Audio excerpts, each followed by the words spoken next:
as you can see, we've cleaned off all the black rubber shit that somebody's put on, and the two-part epoxy, the white stuff that people put on that doesn't work. Great for boat hulls or radiators that don't move, but this stuff flexes and it doesn't stick.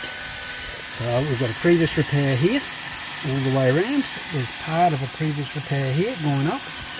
We've got a previous repair there, and then we've got the crack that was gouged out to fill in.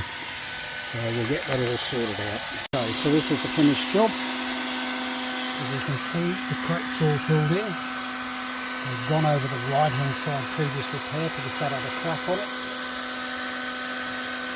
We've left that one because that one wasn't leaking. So basically, that's the finished job.